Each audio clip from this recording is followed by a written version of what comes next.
Siapa yang menyangka dari sebuah desa kecil di Mojokerto, berbagai kerajinan perak berbentuk giwang, liontin, gelang, dan masih banyak lagi berhasil menembus pasar internasional. Bahkan saat krisis global melanda Eropa, salah perajinnya yang bernama Pak Purbo masih rajin mengirim produk andalannya ke Jerman. Sekitar 42 unit tempat kerja itu. Nah, terus itu udah lumayan bagus lah desa sini tuh. Dibanding sebelumnya itu sangat parah sekali, banyak pengangguran. Serap dengan itu sekitar 80% lah. Nah, kerjanya itu terserap untuk kerajinan perak. Di desa Batan Kerajaan, sewaktu kerajinan ini booming, setidaknya ada sekitar 42 sektor usaha yang memperkerjakan penduduk sekitarnya. Kini, menurut Pak Purbo, yang tersisa hanya sekitar 7 sektor usaha saja. Krisis global yang terjadi di Eropa benar-benar memukul pelaku usaha di dalam negeri. Orang Eropa yang biasanya royal membelanjakan uangnya untuk barang-barang kerajinan dan aksesoris otomatis menjadi berhenti, sebab lebih mengutamakan hal yang lebih penting bagi kehidupan mereka. Meski pasar Eropa sedikit tersendat, Pak Purbo mengaku masih cukup senang dengan pasar lokal. Menurut Pak Purbo, pasar lokal sangat menyukai bahan dari jenis swasa atau sering juga disebut pengganti emas. Apalagi jika harga emas melambung tinggi, permintaan aksesoris yang dari swasa ini biasanya juga ikut terkerek naik.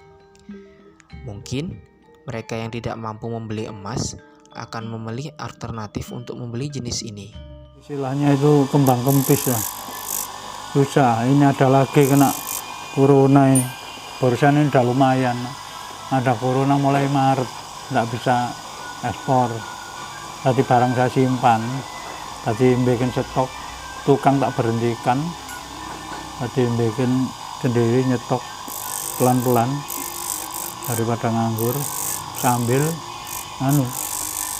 nyari apa, anak saya itu membuat onlinean.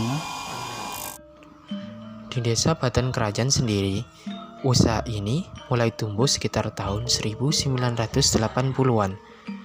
Pak Purbo dan beberapa orang adalah perintisnya. Sebelumnya, Pak Purbo mengaku merantau di Bali. Di sana, ia bekerja sebagai perajin perak di perusahaan yang banyak menjual hasil kerajinan pada turis-turis asing.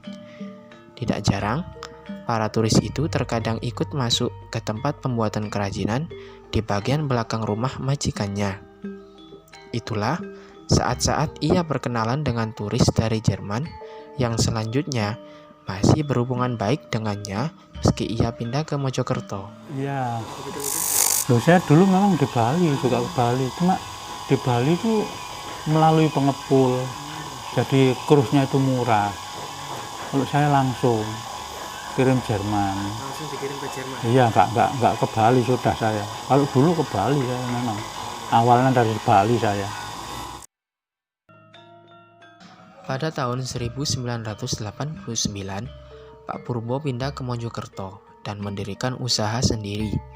Hasil kerajinan beliau tetap dipasarkan ke majikan yang ada di Bali. Rupanya, karena sudah hubungan baik, turis itu malah datang langsung ke Mojokerto untuk mengambil hasil kerajinan perak dari Pak Purbo. Pak Purbo juga tidak pelit ilmu. Usahanya belum lama ini bahkan dijadikan tempat pelatihan membuat kerajinan perak oleh anak-anak sekolah. Selama hampir sebulan, anak-anak sekolah ini belajar di bengkelnya. Batan terbesar itu ya pasarnya. Iya, itu terutama di pasar. Hanya pasar aja. Iya, hanya pasar aja. Dari dulu tuh memang orang pemerintahan itu gebung-gebung kan nyarikan pasar, ternyata nol, enggak ada. Aku mulai kecil enggak bisa nyarikan, aku cari sendiri aku luar negeri. Pak Purbo yang beberapa kali mengikuti pameran ke luar negeri mengaku hasil kerajinan tangan perak Indonesia masih lebih baik daripada negara Thailand, India, dan juga Cina. Namun, kita hanya kalah dengan mereka dalam bidang mesin pembuatan saja. Mereka bisa memproduksi lebih banyak karena mendapat dukungan dari segala hal.